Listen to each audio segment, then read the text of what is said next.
we are going to bring forward the America First agenda.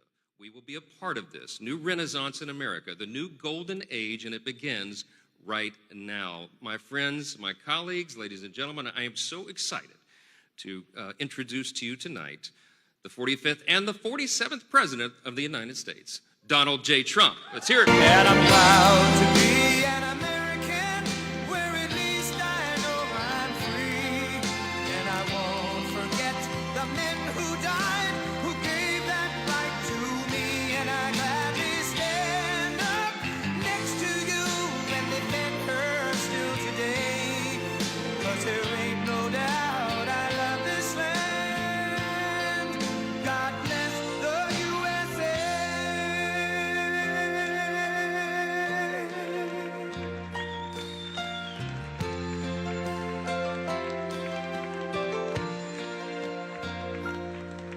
From the lakes of Minnesota to the hills of Tennessee, across the plains of Texas, from sea to shining sea, from Detroit down to Houston and New York to LA, where there's pride in every American heart, and it's time we stand and say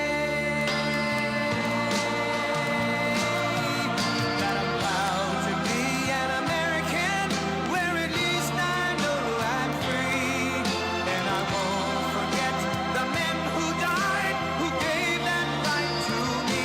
And I gladly stand up next to you and defend her still today. 'Cause there ain't no doubt I love this land. God bless the USA.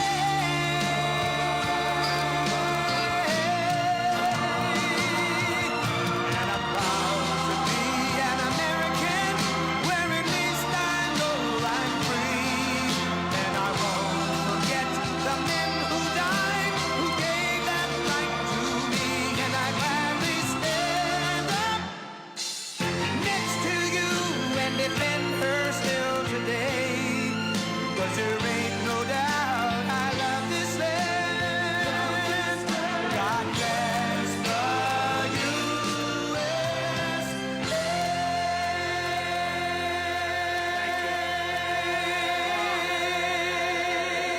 Thank you very much, everybody. I want to thank you all and congratulate, this is a very big congratulations to our re-elected House Republican majority on your largest popular vote. Did you know that? Since 1928? That's a long time, Mike, right? That's a long time. But I especially want to thank our outstanding leadership team. Speaker Mike Johnson, we all know so well. He's doing great. Majority Leader Steve Scalise, who's gone through so much, and he looks better today than he did 10 years ago. I don't know what's going on. Thank you very much, Steve. You look great. Majority Whip Tom Emmer. Tom, thank you. Great job. And House Conference Chair Lisa McClain. Lisa, thank you very much. Great job. Great job. Thanks as well to all of the incredible House members and staff for your tireless work on behalf of our country, along with Congressional Institute CEO Kelly Strickland. Thank you very much. Thank you. Kelly, thank you very much.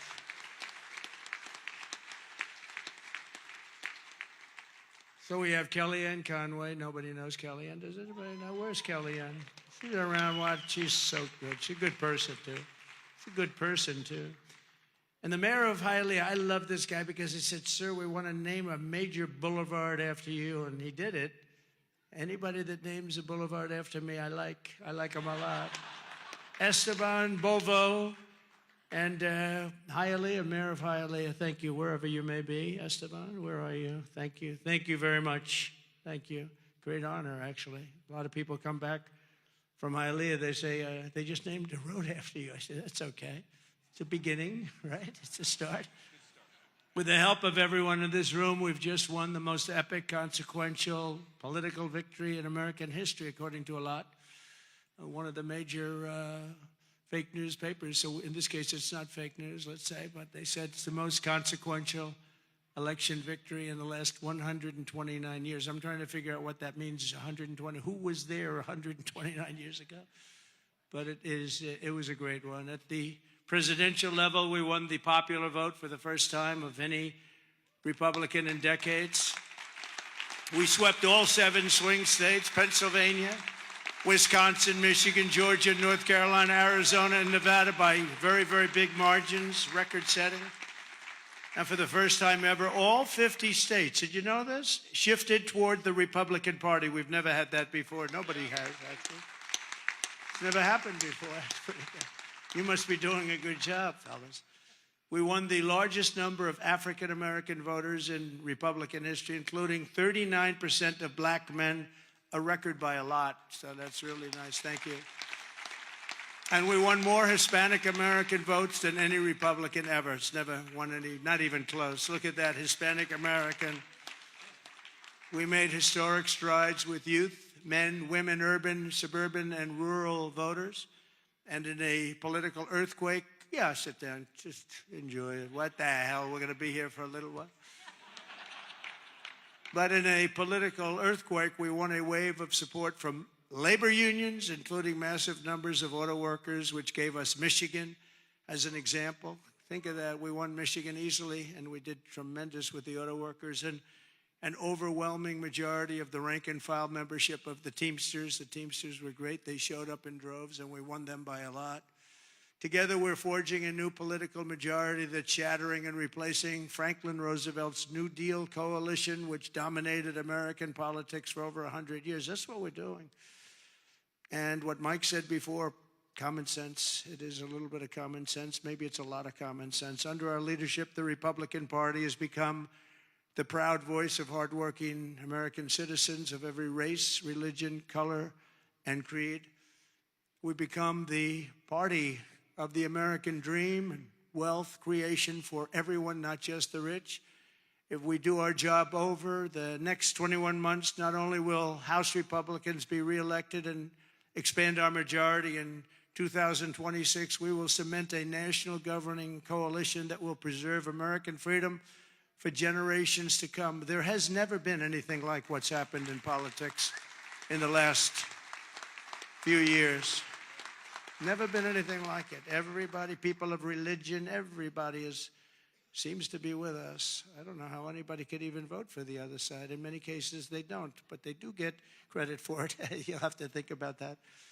I've raised a lot of money for the next race that I assume I can't use for myself, but I'm not 100% sure because I don't know. I think I'm not allowed to run again. I'm not sure. Am I allowed to run again, Mike? I better not get you involved in that argument.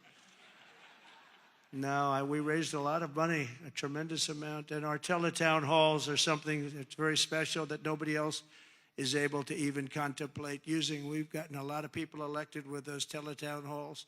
We get on, we have 25,000, 30,000 people on just in a congressional area, and they win easy. It works for Elvis, the Beatles, and it doesn't work for anyone else, but it works for Trump. And we would have tremendous crowds on those calls, and I think we have, I'll bet we got 35, 40 people elected because of the town halls.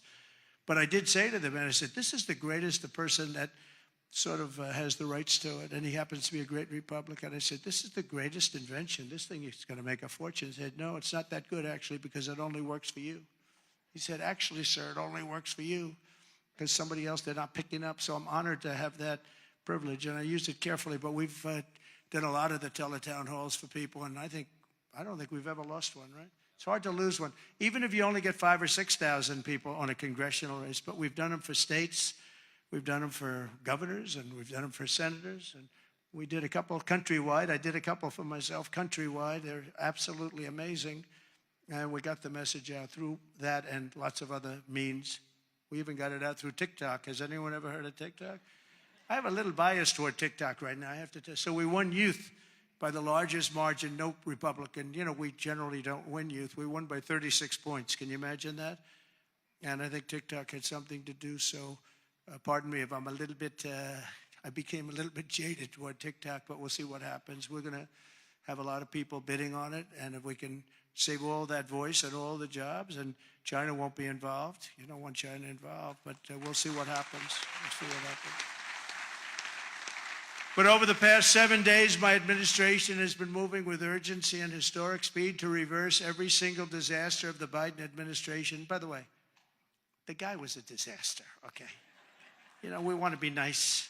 And he's probably not listening right now because it's a little late. But, you know, I don't want him to listen. I don't want to say it. I feel badly. I was, you know, making the inauguration speech, and I'm saying all the bad things. And he's sitting like right here. You know, I'm saying they were a horrible administration. They didn't know what they were doing. They were grossly incompetent. I got a guy sitting right next to me. It's not that easy to do, even though he didn't understand what I was saying. He really did.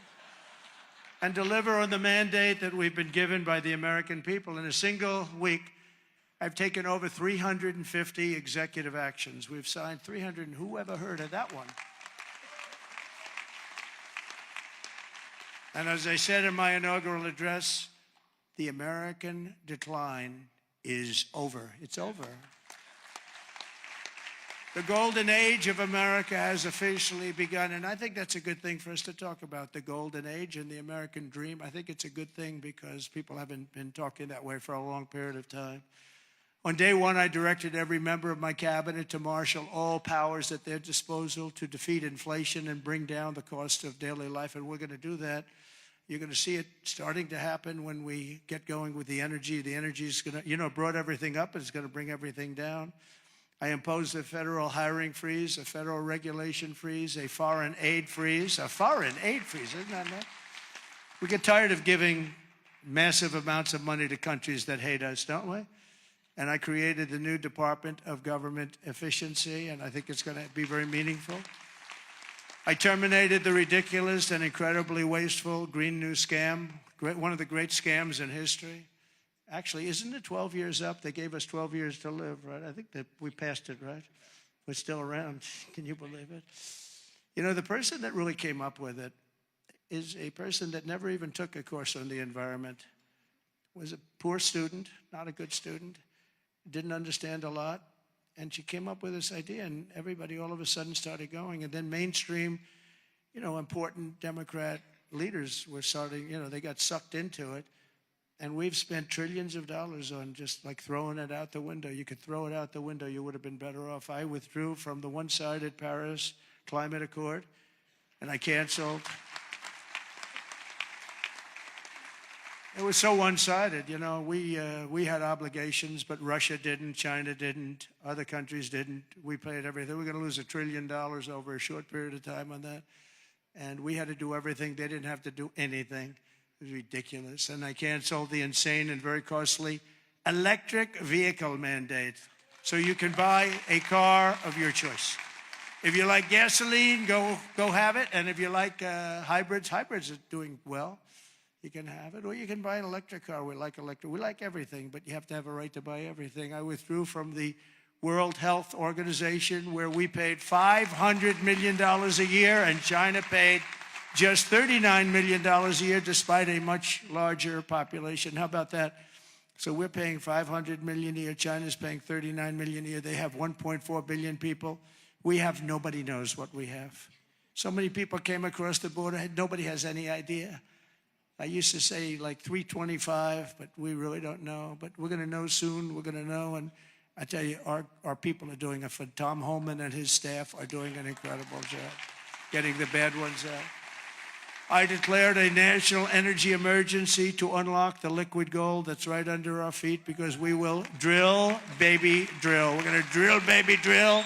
It's going to bring down prices. And your energy costs are going to go way down, and that'll happen, I think, relatively quickly. I'm going to give fast environmental approval for anybody building a plant for electric generation, and anybody that invests more than $1 billion will get super rapid approval.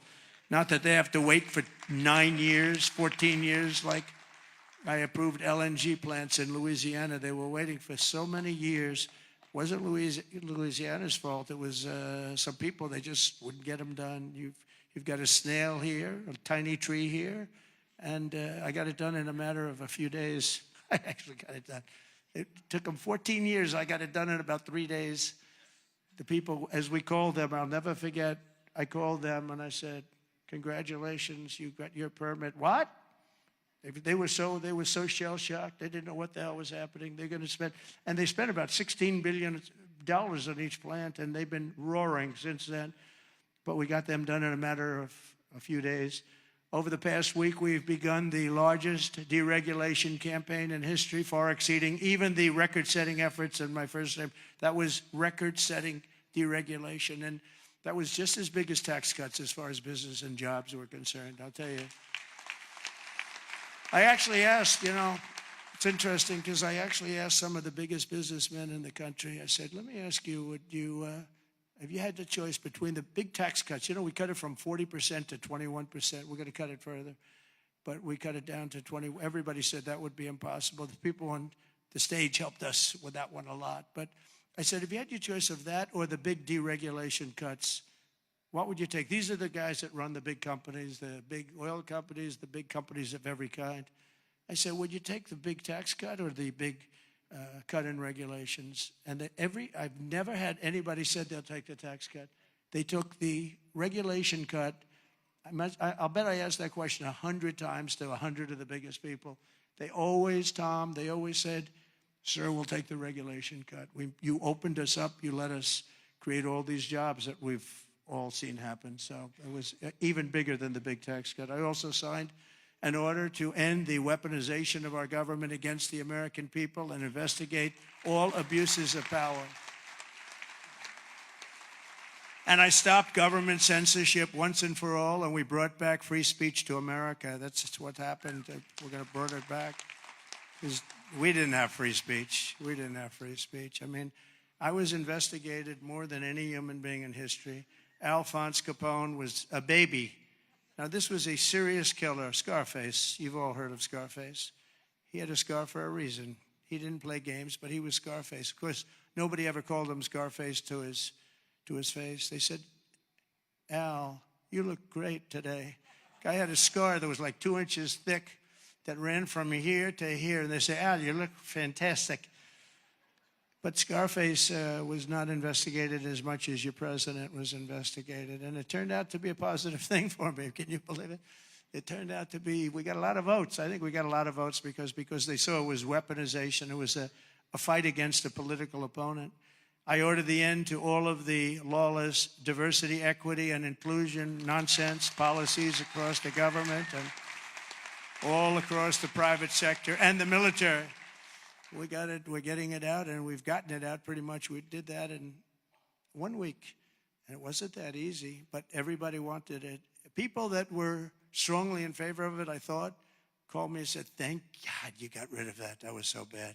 It was so bad we hated it. We abolished 60 years of prejudice and hatred with the signing of one order, all approved by the Supreme Court of the United States. It was a big thing, and the United States has become a meritocracy again. We are a country that's based now on merit for success, merit. If you're good at what you do, you're going to go places. I made it and who would have thought that was going to happen? We didn't even talk about that one because I figured that one was going to be toughest to get. And so we are now, if you do a meritorious job, if you do something where you're just outstanding, you advance, and that's what it's about. It's about competition, and it's about a lot of things, and the other becomes a very dangerous plateau. We were on that plateau too long, and it's one of the reasons that you saw very bad things happening with our country. I made it the official policy of the United States government that there are only 2 genders, male and female. Gee, that was a tough one. That was a tough one. Some of these people say like 7 genders. I'm trying to say, go and name them. They got some weird stuff going on. No, we have 2 genders. I renamed the Gulf of Mexico the Gulf of America, and we are restoring the name of a great president, William McKinley, to Mount McKinley in Alaska in honor of the incredible people of the state of Ohio who loved their governor and loved the man that became president. He was the big tariff sheriff, they used to call him, and made a lot of money. Our country became very rich, and when he was assassinated, Teddy Roosevelt became president, and he spent all of that money that was made from tariffs. The money was so enormous, and they built the thing called the Panama Canal. You might have read about this lately. It's become a hot subject because China essentially has taken it over, and we're not going to let that happen. We're not going to let that happen.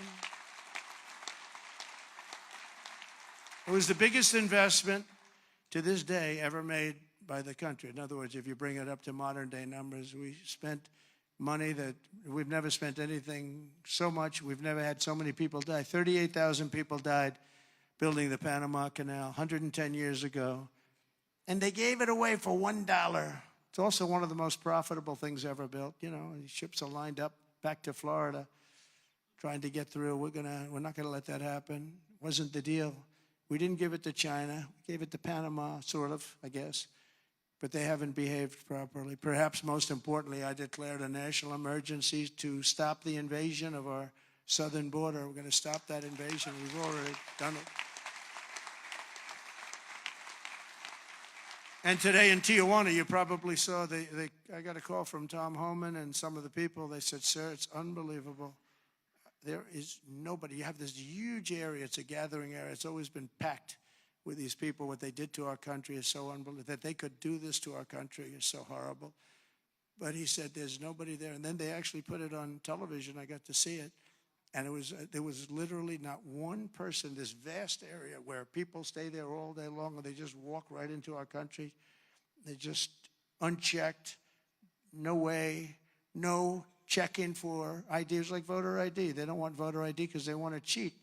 They wanted these people to come in because they want to cheat too. But who could allow this to happen? But there wasn't one person standing in this massive, an area that's like 5 football fields, that was packed for years under these horrible people that wanted to kill our country.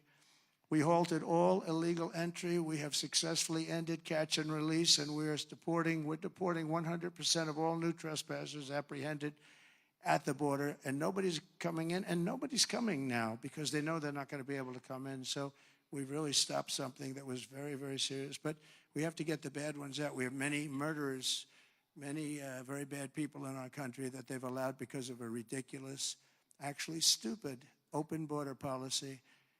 I've also deployed troops to the border, and for the first time in history, we're locating and loading illegal aliens into military aircraft and flying them back to the places from which they came. And very importantly, America is respected again. We're respected again. Isn't that nice? You know, after years of laughing at us like we're stupid people. And as you saw yesterday, we've made it clear to every country that they will be taking back our people that we're sending out, the criminals, the illegal aliens coming from their countries. We're taking them back, and they're going to take them back fast.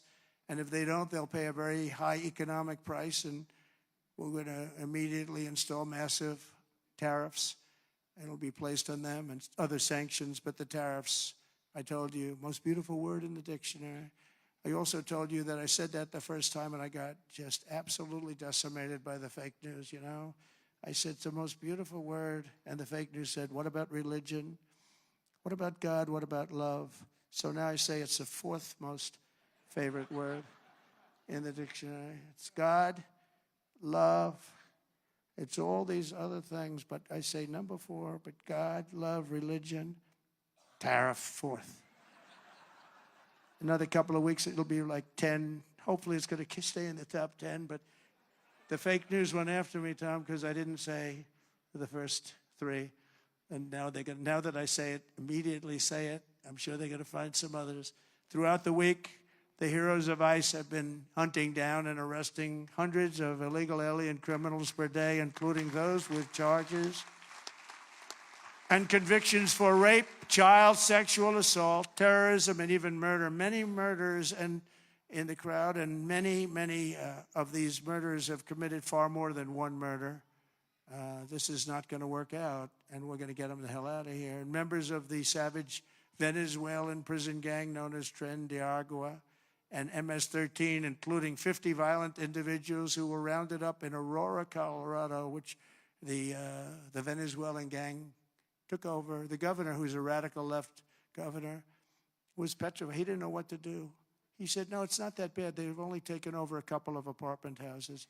See, they went into the real estate business. They did it unconventionally. They did it with guns. We have to go out and borrow or use cash to buy. They just did it with guns. They took over. He said, no, it's not that bad. They only took over a couple of buildings. We're tracking down the illegal alien criminals. We're detaining them, and we are throwing them the hell out of our country. We have no apologies, and we're moving forward very fast. They're very dangerous people. They're very dangerous people. They're violent people. I used to say these are more violent than our criminals. In fact, the best part about them is they make our criminals look quite nice, actually, by comparison. They are very violent people. We also have many violent criminals in our country, however, that did not necessarily come here illegally, but have been arrested 30 times, 35 times, 41, 42 times in a couple of cases, 25 times, 18 times, many for murder and other heinous charges such as pushing people into subways. As the train's coming along at 45 miles an hour, boom, you get pushed into the subway. They had it last week. Hitting them in the head with baseball bats while they're not looking, punching old ladies in the face, knocking them unconscious and stealing their purse. They even break into apartments and rape elderly women and beat up elderly men, beat them to hell. And I don't want these violent repeat offenders in our country any more than I want illegal aliens from other countries who misbehave. And I say, and this is subject to getting it approved, but if they've been arrested many, many times, they're repeat offenders by many numbers, I want them out of our country. I also will be seeking permission to do so. We're going to get approval, hopefully, to get them the hell out of our country along with others. Let them be brought to a foreign land and maintained by others for a very small fee as opposed to be maintained in our jails for massive amounts of money, including the private prison companies that charge us a fortune. Now, let them be brought out of our country and let them live there for a while. Let's see how they like it. You'll see crime all over the country dry up. Essentially, that's what Venezuela and other countries are doing. They're getting rid of their criminals and putting them into the United States of America. And their crime is down by almost 80%. We're going to restore law and order in America, and we want to bring back the death penalty for these horrible people that kill people. They kill people. It's always a tough thing to say because I don't like it. Nobody likes it. But if you don't do it, we're just looking for trouble. I spent a lot of time with President Xi, and I'll never forget in my first meeting, I said, do you have a drug problem? No, we have no drug problem. Why is that? A quick trial. What is quick trial? Quick trial is that we try the person that sells the drugs immediately, and at the end of the day, we execute that person if that person is guilty. We have no drug problem whatsoever, and that's the most severe case. But wherever you have no drug problem, you have the death penalty. So, and drugs causes a lot of the crime. A lot of the crime in our country is caused by drugs. It's a terrible situation. Comes through the southern border. Most of it is fentanyl coming in from China. And, you know, it's very interesting. China, when I was with President Xi, I had a deal worked out with him that they were going to give their maximum punishment, which is the death penalty, to anybody making fentanyl and sending it into the United States. Then we had a very unusual result in an election. We had a rigged election. We had a very unusual result, and that went nowhere. It was all set to be, he would have absolutely done it. He was ready. We shook hands on it, and then Biden, of course, didn't follow it up. He didn't follow anything up. But if that would have happened, you would have had a lot less fentanyl deaths, I can tell you. You would have had very little fentanyl coming into the southern border. Last week, I also signed an order that will designate the cartels as foreign terrorist organizations. That's a very big designation. And as we are fighting hard to get birthright citizenship or automatic citizenship for the children of illegal aliens, that's another way. It's automatic citizenship for children of illegal aliens. That's the other term that they use, which is actually more accurate, more understandable. And it's ridiculous. We're the only country that has it, and certainly the only country that has it to that extent. And it wasn't meant, if you look, it was really meant for children of slaves. This is when it happened. The children of slaves, it was not meant for everyone to come into our country by airplane or charging across the borders from all over the world and think they're going to become citizens. It's not meant for that. It wasn't meant for that. And hopefully at some point the courts will understand that without having to go through a whole big deal. This was meant for the children of slaves. And look at the timing of it, and you'll see. And I hope judges will understand that. And it has to stop, because it's really hurting our country very badly. In the coming weeks, I'm looking forward to working with Congress on a reconciliation bill that financially takes care of our plans to totally and permanently restore the sovereign borders of the United States once and for all. This should include full funding for a record increase in border security personnel and retention bonuses for ICE and Border Patrol. These people are incredible people. I got to know them so well. I was on the phone with them all the time when I was president. When she was the border czar, she never called them. Remember? We went like 4 years, and they started asking her, did you ever speak to him? No. We asked the Border Patrol, did you ever speak to the head of the Border Patrol? Did you ever speak to the vice president who was your border czar? No, I never got to speak to her. This was a terrible thing that was going on. This was a con job. We also need a massive increase in the number of detention beds and funding for all border security infrastructure and barriers, including the completion of the border wall. We did 500 miles of wall, and that's one of the reasons we had the lowest number. You remember the famous chart that I looked to my right, bring down the chart, and I looked to my right, and something went right by he. But that chart, I don't know if they have it now. Frankly, I didn't tell them to bring it. But they're very competent people. They might. If you have the chart, put it up. If you don't, that's okay too. But that chart showed that we had the lowest number of illegals coming into our country in history. And I love the chart. Even if it didn't show that, I would have loved that chart. Because that chart, I wouldn't be here right now without that particular chart. But it was pretty amazing. It was really amazing. And we did a great job. We had the lowest, the week I left office, we had the lowest number of illegal immigrants coming into our country that we ever had. Simultaneously, we must make a record investment in interior enforcement, including deportation flights and aircraft, as well as funding for our new task force to eradicate the presence of foreign gangs. We have some of the worst foreign gangs. It's not even believable. And criminal networks that have brought devastating crime to American soil. We're getting them all out. We're getting them all out. I won on that, you know. It's like some people explain it very well. They say, gee whiz, you know, they look at the people. As you know, in Colombia, they agreed with us almost immediately after I got involved. And Marco Rubio and I worked together. He did a great job. And we really did. And Mike Waltz, we have a great group of people. But we were being scolded because we had them in shackles in an airplane.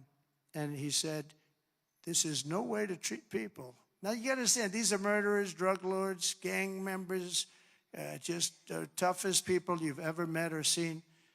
How would you like to be the pilot of a plane? You got 2 pilots up there, and you got 300 people sitting in a plane. Every one of them either a murderer, a drug lord, a kingpin of some kind, the head of the mob, or a gang member, and you're flying that plane. It's not going to end well. Do you ever see the movie Con Air? That's what, yeah, except here's the difference. The people in Con Air were actors. They weren't nearly as tough as these guys. I would say that plane would be gone before it ever left. Those pilots would be gone before it ever left. So they don't want us to shackle them. I don't want to be in that plane. I want to thank every Republican House member for voting to pass the Lake and Riley Act, the first enforcement only bill that's been passed in 3 decades. I met the parents of Lakin, and they were incredible people. They were just so devastated. I mean, can't even explain to you. You can't say somebody's life is over, but essentially their life is so different, and it can never be the same. She was beautiful. She was great person. But to have a bill of such importance named after her is a great tribute. But what these parents, and you know, you have so many of them, where they've lost a loved one to crime, but to this new form of crime, criminal, illegal aliens. It's massive. The numbers are massive, and you add that to the crime we already had. This shows the potential for additional enforcement bills that will help us crack down on criminal aliens and totally restore the rule of law in our country. I'm also eager to get to work with Congress on the largest package of tax cuts and reforms in American history. We got to get that done. And we don't want to get hung up on the budget process. We just want, whether it's one bill, two bills, I don't care. Let these guys, they're going to work it out. They're going to work it out one way or the other. But the bottom line, the end result is going to be the same. We want to have all of those benefits. And we want to keep people's taxes low and actually make them lower. And that's not just rich people. That's everybody. It's, frankly, proportionately the lower scale, much more so than a higher scale. Not only must we permanently extend the Trump tax cuts, you know, if we don't, you're going to have about a 60% tax increase. But I also intend to keep my promises, starting with no tax on tips, no tax on Social Security, and no tax on overtime. We're working very hard to get them done, and we are. I went to Nevada just this last couple of days. Started off in North Carolina because I didn't want to forget the people of North Carolina were treated so badly by FEMA. And they came to me, they said, "Sir, you're going to California tomorrow." I said, "Well, what about North Carolina?" "Well, we'll do that another time." And I said, "No, we won't. I'm stopping in North Carolina first." And we stopped there. We met great people. Franklin Graham has done a fantastic job. He's done a great job, but others also. And I met people that were devastated. The Democrat Party with FEMA, their FEMA did absolutely nothing. And we have it worked out. Your congressmen are helping very much there. Your three Congress people are working very hard on that whole thing, along with Michael Whatley. And Laura wants to be involved too. Laura Trump, she's doing great jobs. She's done a great. Michael and Laura have been unbelievable as the head of the RNC. They've been unbelievable. Unbelievable. You know why I picked Michael? I said, who ran North Carolina? Tell me. Because in the 2016 election, we did so well. And then in 2020, we did great in North Carolina. But others, we watched, wah, ping, wah, ping. What the hell's going on? But with North Carolina, when he had 600 lawyers, 601 lawyers working for him, and they didn't play games in North Carolina, I said, that's the guy I want to run it. And Michael Whatley has done an unbelievable job, and he worked with Laura so well. She comes from that state, from North Carolina. They've done such an incredible job. So thank you very much. I want to just thank you in front of leadership. Incredible. And I really don't want to give him another job, to be honest. That's the most important job. He said, "Sir, I'll go anywhere." I said, "I don't want you to go anywhere. I want you to stay where you are. We'll give you plenty of money to get the job done, right? But we don't want to lose it." I mean, he's really he could do anything actually, but he's a very talented person. There's nothing more important because we have to win in 2 years or we have to win in 4 years. There's nobody better to head it up. So thank you very much, Michael, and really stand up.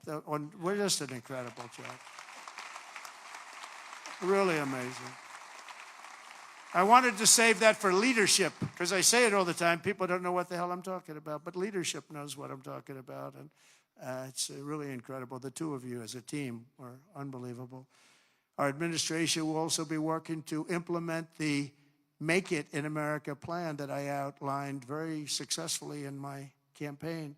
You know, I think my campaign, I really focused on the border more than anything else. A lot of people said the biggest thing was inflation and the economy, and then maybe the border was third. I always felt the border was first because I felt that people could really understand that you can't have people pouring in from the prisons all over the world and from mental institutions all over the world and dumped into our country. So I talked about that much more so than I did inflation. I mean, inflation was terrible. It was the worst. I think it was the worst in the history of our country. But you can only talk about it so long. You know, the price of apples doubled, the price of bacon is quadrupled, everything is a disaster. And you say it, and then what do you do? With this, I could give examples of what they're doing to destroy our country, and I felt it was the strongest thing. You know, it's funny, in 2016, I won on the border. In 2020, we did so well, I couldn't talk about the border. My people would say, "Sir, don't bring up the border. Nobody wants to hear it." I said, "No, I did a great job." It was a horrible border in 2016, but that border was beautiful compared to what we have now. So I didn't talk about it, and we did great. I mean, look, I got millions of more votes in 2020 than I got in 2016. Nobody ever got the most votes of any Republican in history in 2020. But this time I said, let's make it too big to rig. We're going to make it too big to rig, and that's what happened, and they couldn't. They tried. They tried, these cheating guys, these cheating people, but they tried, but they gave up. I brought taxes down from 40% to 21%, which everybody said was impossible, and I did it with these people up here and a lot of the people there. A great congressman. I want to name every one of them, but I'd be naming them all night. I'm looking at them. Look at all these people. They're great. They're so great, Russell and you. And every single Virginia. Look at Virginia. She's a killer. Nobody would know she's a killer. But I got all these congressmen. I want to name every one of them, but I got like 100 and something things. People would say, let's get the hell out of here. This is getting very boring, right? But I will tell you, as a group and individually, they're incredible people. Every one of them I like, although every once in a while, if somebody votes against me, I don't like him for a little while.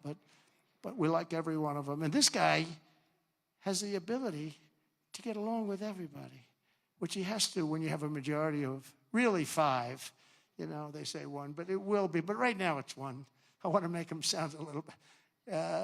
But he has an ability to get along with people, and he's very smart, very tough. But everyone likes him because he's a high-quality person, very religious person, and he's a high-quality person. You know, we have other guys here, and I know that everybody likes them, but they're like one of them in particular. I love this guy so much. I won't name him because I don't want to embarrass him, but I don't know if he'd be happy or not happy, but he's very, very strong, very, very popular, but he has 36 people that won't vote for him. It's 36. That's not a lot. That's a small percentage. Tom is incredible, but Tom has a couple of people that probably have been beaten badly and beaten up. You beat up some people badly, and it's a little tougher. But he's done an unbelievable job. I've become friendly with him. I didn't really know him. And over the last year or so, I've become friendly. He's incredible. He's an incredible leader. You really are. But you have a couple of people that maybe more than one. Let me put it that way. They all love him. Your wife loves you. That I can tell you. He's got a great. Where are you? Where are you? Stand up, please. Just stand up. Come on. What a great wife and family. It's true. Thank you. She is a great. Look at her. She's very popular, isn't she? Huh? She's great, more than you. You're very popular. And now I'm bringing them down. I'm bringing the taxes down from 21 to 15%, but only if they make their product in America. So if they make their product in America, we're bringing it down. So if you think about it, we took it down from 40 to 15%. But again, you keep 21, but you go down to 15 if you make your product here. We are going to have so many business moving back into our country. And remember, again, the word tariff. We're going to protect our people and our businesses, and we're going to protect our country with tariffs. And you got a little indication of that yesterday with what happened with a very strong country. Colombia is traditionally a very, very strong-willed country. If they don't make their product in America, then very simply they should have to pay a tariff, which will bring in trillions of dollars into our treasury from countries that never paid us 10 cents. We're not going to let that happen. We're not going to let them destroy our country. In the words of President McKinley, who is the tariff king, the protective system invokes the highest law of nature, that a self-preservation, and that is self-preservation. There is every reason founded in justice why the American producer should in every way be favored against a foreign producer whose products compete with his. This is our natural market. We have made it. We have made it an enormous cost, capital, and exertion. And think of this. And we did that through exertion and brain and muscle and guts and stamina. We preserved it against foreign wars and domestic conflicts at great sacrifice of men and women. The foreign producer has contributed nothing to the growth or development of this country. So if you want to share with the citizens of the United States our home market, then you must pay for the privilege of doing it. In other words, you have to pay for the privilege of coming into our country, taking our jobs, taking our product, destroying our countries. We mentioned North Carolina, the furniture business, what they've done to these great artisans. I used to go down to North Carolina all the time to buy furniture for hotels that I was building, and they had the most incredible artisans. That whole thing was wiped out by China mostly, but others, and just wiped out. But it's going to come back. It's going to come roaring back. It's all going to come roaring back. We're going to put tariffs on outside countries and outside people that really mean us harm, They want to, well, they mean us harm, but they basically want to make their country good. Look at what others do. China's a tremendous tariff maker, and India and Brazil and so many countries. And so we're not going to let that happen any longer, because we're going to put America first. Always put America first. That's what's going to happen. We're going to establish a very fair system where money is going to come into our coffers, and America is going to be very rich again, and it's going to happen very quickly. It's time for the United States to return to the system that made us richer and more powerful than ever before. Do you know, the United States in 1870 to 1913, all tariffs, and that was the richest period in the history of the United States, relatively speaking. In other words, relatively. And they set up the Great Tariff Commission of 1887, and this commission had one function: what to do with all the money that we took in. It was so enormous that they had no idea. It was a blue ribbon committee. It was set up 1887, and what to do with all of the money that we had. And again, Teddy Roosevelt was a beneficiary, because when McKinley was killed, he took over this vast sum of money, and he did all of those national parks and all of the other things. And I'm not knocking him, but he was given a vast amount of money, and that was all made through tariffs. We had no income tax. The income tax came in 1913. As I said in my speech last week, instead of taxing our citizens to enrich foreign nations, we should be tariffing and taxing foreign nations to enrich our citizens. Does that make sense, right? Under the American First economic model, as tariffs on other countries go up, taxes on American workers and businesses will come down, and massive numbers of jobs and factories will come home.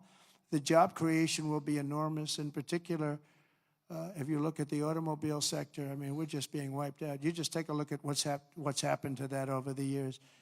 And the auto workers voted for me. I have an obligation to do what's right, and I'm going to do that.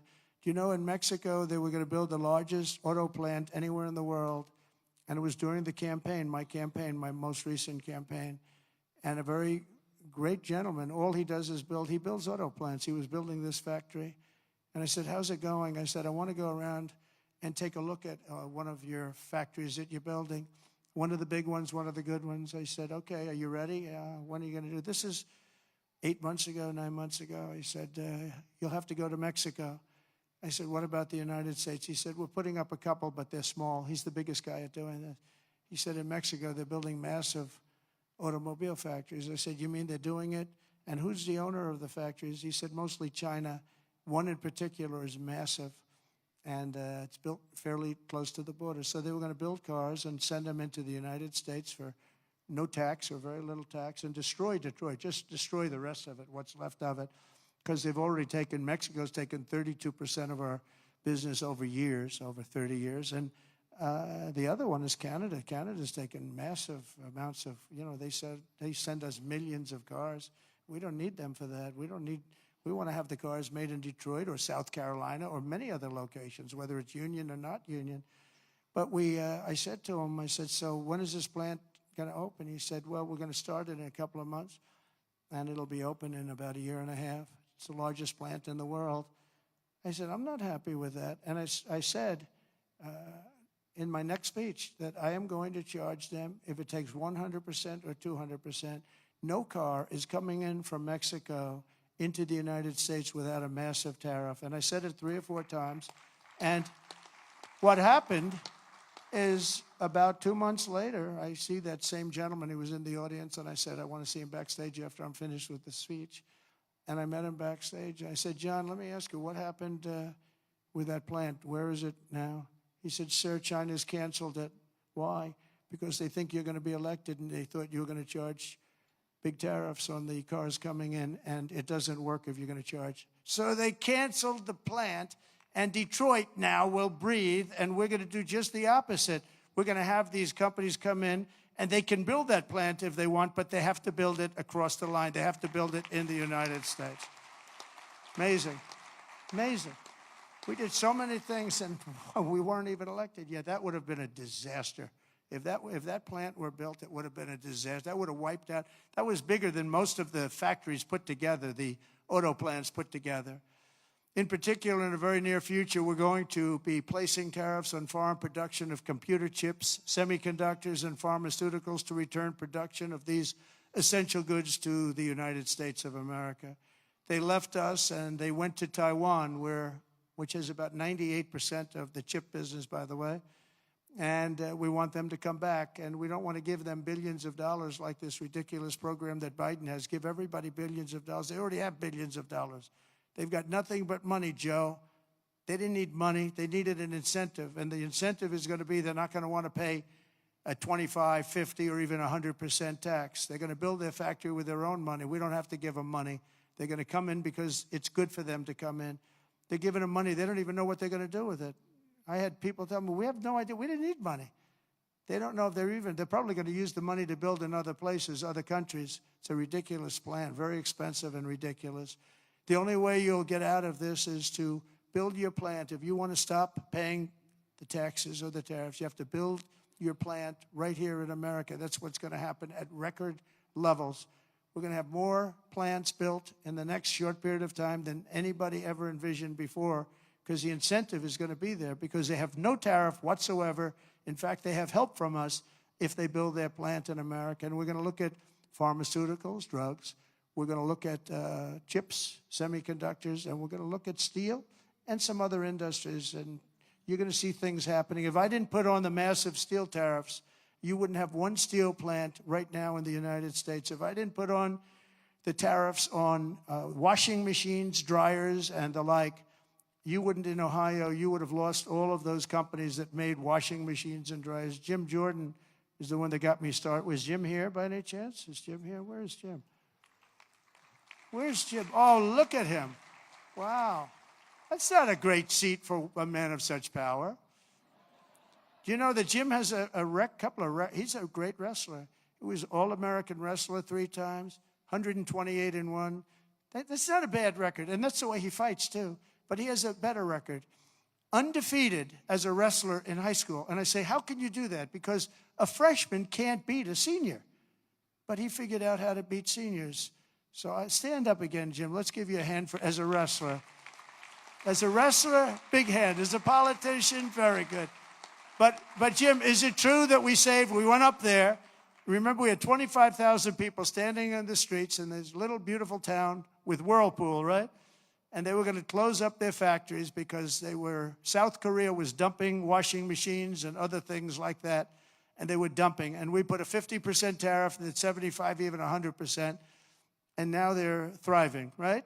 Without Trump, they would have been closed up. But Jim was the one that got me involved. Are you guys all happy with Jim? Do you like him? Because I like him. I like him, right? We like Jim. What's not to like? He gets on television, he's like a wrestler. He's got this boom, boom, boom, boom. Very impressive, Jim. Anyway, it's good to see you. I like that guy a lot. I like a lot of the people in the audience a lot. I like the people in this room. We have the same basic philosophy. We have the same thoughts. What's not to like? But I'll also be placing tariffs on steel, aluminum, and copper, and things that we need for our military. We have to bring production back to our country. You know, there was a time when we made 1 ship a day. And now we can't build a ship. We don't know what the hell we're doing. It's all gone to other locations and other lands. And to further return production to the United States, we're going to environmentally free up our rare earth minerals. We have some unbelievable sites. We have some of the best rare earth anywhere in the world, but we're not allowed to use it because the environmentalists got there first. They said, you cannot touch that land. I look at the land. It looks like every other piece of land. What is it? Well, this is very protected. They have no idea what they're doing to our country. They use the environment to stop progress, so we're not going to let that happen. We have Lee Zeldin. I don't know if Lee's here today, but Lee Zeldin is going to be fantastic. He's going to head up the whole environmental. And I said, Lee, if we have we put in for a power plant, and if we don't get the approval, like that you can start within 12 days, 1 day would be even better, but 12 days, 14 days, see what you can do. And Lee's great. Lee knows what's good and he knows what's bad, and he'll be very fair. But we have to get it moving because some of these jobs, like the ones in Louisiana, they were 14, 15 years, they couldn't get their approvals. We can't let that happen. When people come here with massive amounts of money, they want to start, they want to go. And we know what's good and we know what's bad too. And Lee Zeldin's going to do a great job environmentally. As we fix our tax system, we could also cut colossal amounts of government waste, fraud, and abuse, of which there's a lot.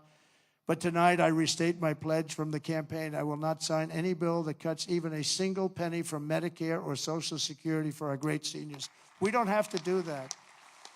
We don't have to do that. We'll not touch those benefits in any way, shape, or form. I want to use that because during the campaign, they had these fake ads that Trump is going to cut Social Security. No, they're the ones that are going to cut it because the country's going to go bankrupt under them. And that's why it's going to cut, because they're not going to have a choice. Not that they're saying we're going to cut it, but our country was heading for absolute bankruptcy. Using reconciliation, I also look forward to working with you to make our energy policies permanent and making our historic deregulation efforts a fixture of U.S. law so that no future president, like they did with Anwar. I got Anwar approved. Nobody could do it, including Ronald Reagan in Alaska. It's the largest site, potentially the largest site in the world, larger than Saudi Arabia. And I got it done. Ronald Reagan couldn't get it. Nobody could get it done. They tried, but they couldn't get it done. I got it done. And the first thing they did was end Anwar in Alaska. The biggest, most powerful site maybe anywhere in the world, and we got it done, and we're going to get it done again very quickly. Now, I think I do it with an executive order because they didn't go through Congress. I got it approved through Congress. So I think we get it done fast. But it's going to be, that can supply all of Asia with its location. All of Asia can be supplied by Anwar. So there's so many things, but we don't want to have any future president ever sabotage our economy with out-of-control regulations as the last two Democrat presidents have done. They went crazy.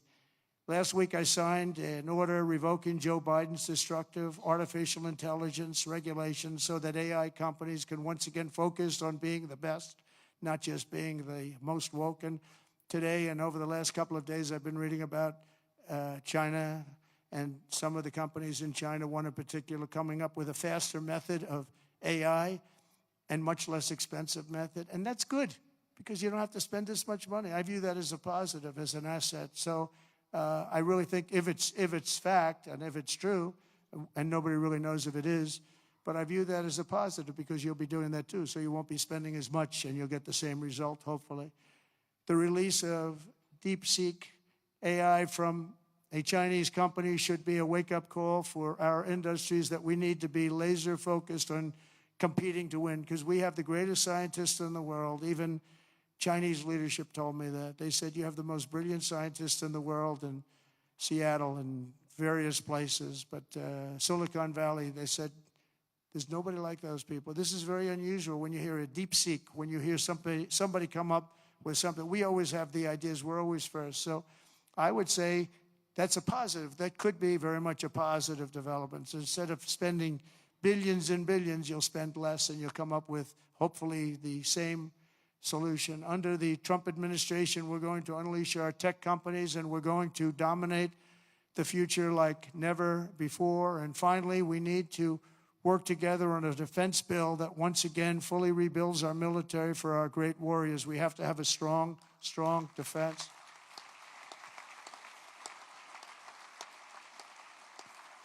And in a little while, I'll be signing 4 new executive orders. First is that I'm directing our new Secretary of Defense, Pete Hegseth, who's going to be great, by the way. Thank you for the support. Thank you very much for the support. You really did support him greatly. I think he's going to be fantastic. I know him very well. I think he's going to be fantastic. He's what we need. To immediately begin the construction of a state-of-the-art Iron Dome missile defense shield, which will be able to protect Americans. You know, we protect other countries, but we don't protect ourselves. And when Ronald Reagan wanted to do it many years ago, luckily we didn't. We didn't have the technology then. It was a concept, but we didn't. And now we have phenomenal technology. You see that with Israel. We're out of 319 rockets. They knocked down just about every one of them. So I think the United States is entitled to that. And everything will be made right here in the USA, 100%. And next, to ensure that we have the most lethal fighting force in the world, we will get transgender ideology the hell out of our military. It's going to be gone. In addition, we will stop our service members from being indoctrinated with radical left ideologies such as critical race theory. We're going to stop it. It's already been stopped. It's already been halted, totally halted. And finally, we will offer full reinstatement to any service member who was expelled from the armed forces due to the COVID vaccine mandate. And we will restore them to their former rank with full pay. And I think we're going to have a lot of people that join. And one thing I'll say, if you looked at our recruitment over the last week or so, 2 weeks, it's through the roof. You know, we were having a lot of people weren't signing. We were having a hard time recruiting people because they were looking at these people that they were supposed to be their leaders, and they weren't happy. They didn't like people that fall going upstairs. If you're going to fall, at least go downstairs from the plane. That triple fall. I use that thing in more ads. I didn't have an ad where I didn't put that in. Just a little quick 1, 2, 3. Reminded me of Joe Frazier when he went down, right? George Foreman, Joe Frazier. 3 falls in a matter of seconds. I said, can you speed it up a little bit? People are getting tired of it. But no, we have now the best recruitment we've seen in a long time. There's a tremendous number of people wanting to sign up. January 20th, 2025 was a turning point in American history. Starting last week, we're ending years of incompetence, radicalism, and betrayal, and we're ushering in the most exhilarating era of reform and renewal in the 250-year history of our country. And just in conclusion, I just want to say that this has been a very exciting and will be a very exciting new chapter. There's nothing we cannot achieve as long as the Republican Party remains united. I hope you can remain united.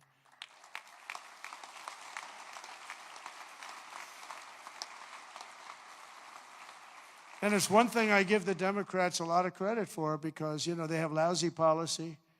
I think, frankly, half of them are totally crazy. But they do stick together. They stick together on stuff that nobody can. I mean, how can you want prisons emptied out into our country? They stick together. They stick together on everything. Impeachment hoax number 1, impeachment hoax number 2. They stick together. Although I must tell you, you gave me great support during those 2 problems. Those 2 fake witch hunts, which have now turned out to be totally fake and disgusting. But you gave me tremendous support. But the Republican Party has to stick together. We just can't have people going, 1, 2, 3 votes. And we don't have that luxury. It would be different if we had a 20-point, 30-person majority, but we don't. We have to help leadership. And, you can be assured that you have certain philosophies, that if you're going to have most of the people, almost all of them, voting for something, you're going to be okay. It's not going to be bad. You have to stick together. It's the one thing that I would say we don't get very high marks. Everything is so hard. We always have 2 or 3 or 5 or something, people that just don't want to do it. And you just got to do it. You just got to do it. Make life easy. Just got to do it.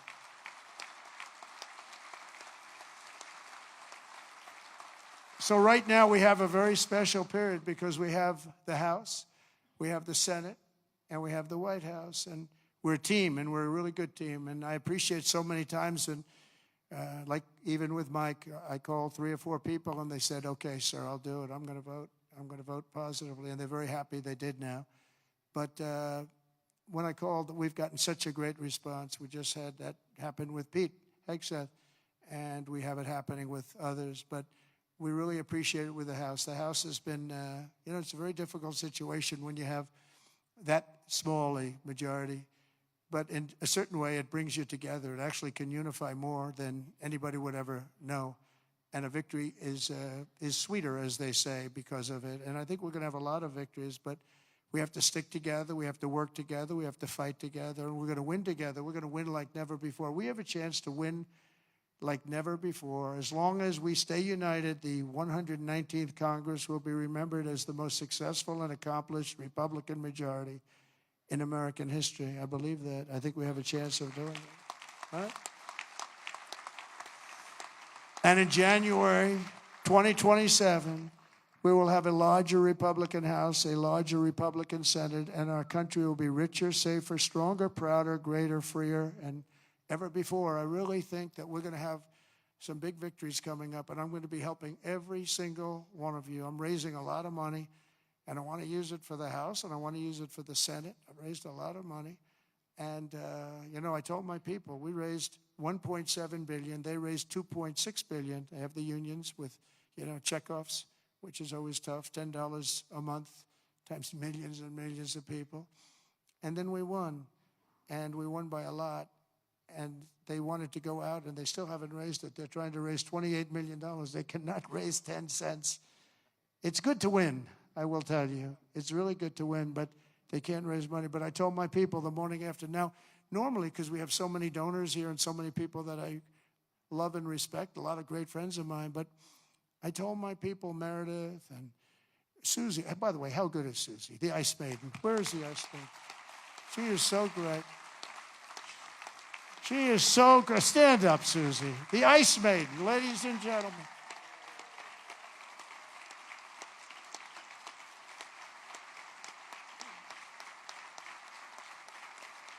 Wow, look at that.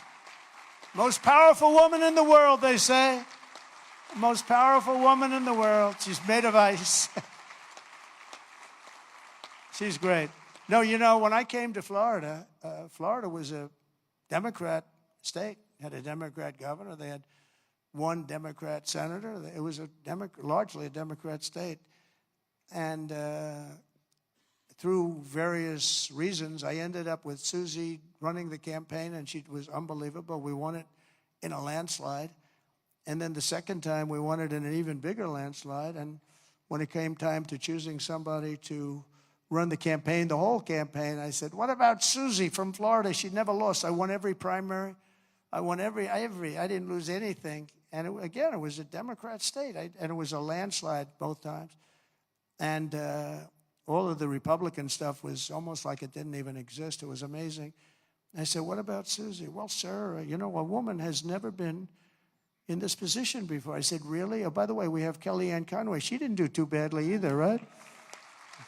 She did a great job, 2016. And when it came time to chief of staff, do you know that there has never been a woman chief of staff? But there is now. There is now, right?